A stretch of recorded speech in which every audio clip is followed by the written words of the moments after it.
Hola a todos, cada vez son más los inversores, casas de análisis y gestoras de fondos de inversión que miran los datos que se están publicando en China, país que ya está conteniendo el brote, para anticiparnos a lo que puede pasar en otros lugares del mundo. Una de esas gestoras es el Rhodes, y su director del canal intermediario, Leonardo Fernández, va a hablarnos de ello. Hola Leonardo, ¿qué tal? Buenos días, Alejandro, ¿cómo estás? Como decía Leonardo, a raíz de los datos económicos que se están publicando en China, ¿podemos hacernos una idea de lo que nos espera en Europa, por ejemplo?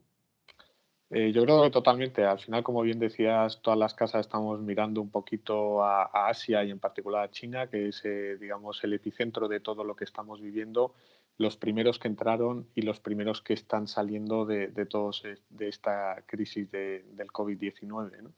Y yo creo que a nadie le sorprenderá que los datos macroeconómicos a niveles generales todos son negativos. Al final, parar una economía es lo que tiene, pero sí en cuanto a magnitud yo creo que nos pueden ayudar, ¿no? Y un claro ejemplo es, por ejemplo, las ventas minoristas, que si bien es cierto no es comparable China a lo que es el resto del mundo por el número de personas, etcétera, sí que quizá, como decía, en cuanto a magnitud, ¿no? Y lo que vemos es que en enero y febrero esta caída, por ejemplo, de las ventas ha estado en torno al 20%, ¿no?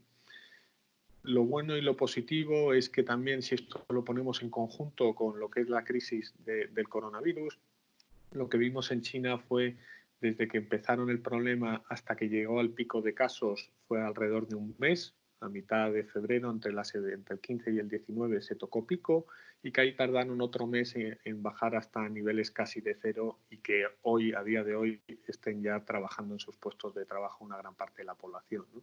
Yo creo que esto es lo importante también para esa segunda fase de vuelta a la normalidad, con qué rapidez podemos volver y ver si la economía reacciona en V, en U, en W o todas esas letras del abecedario que tenemos que analizar. Leonardo, en el mercado de bonos estamos viendo comportamientos extremos, incluso a veces contrarios a la intuición.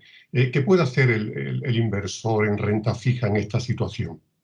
Bueno, yo creo que lo primero es lo que venimos avisando durante los últimos años, ¿no? Que el mercado de bonos o de renta fija no es fijo, ¿no? Y es algo que los inversores hoy más que nunca se han dado cuenta, ¿no?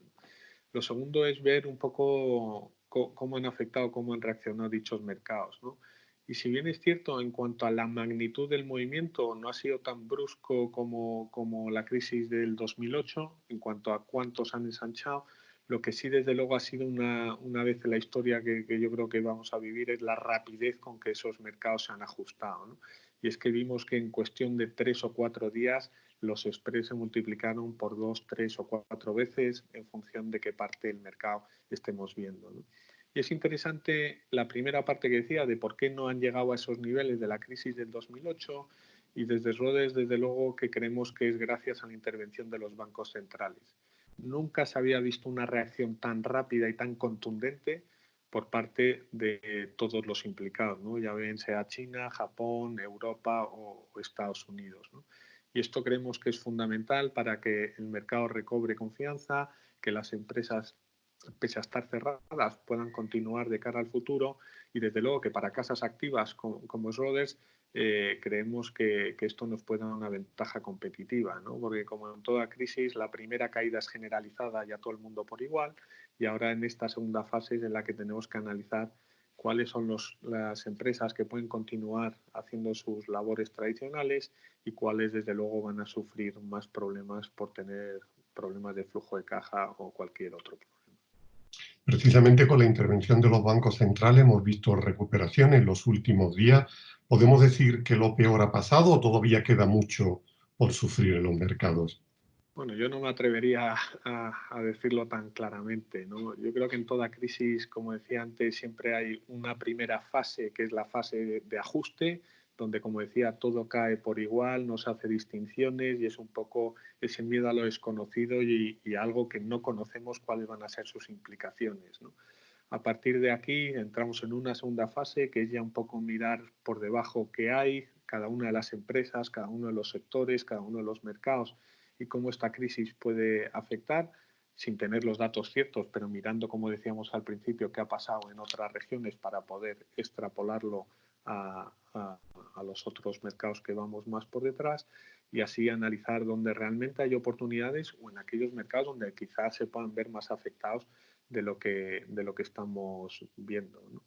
Sí que digamos que es algo de luz al final del túnel, pero quizá todavía estamos al principio de ese túnel. Leonardo, pues muchísimas gracias por tus aportaciones. Muchas gracias a ti, Alejandro.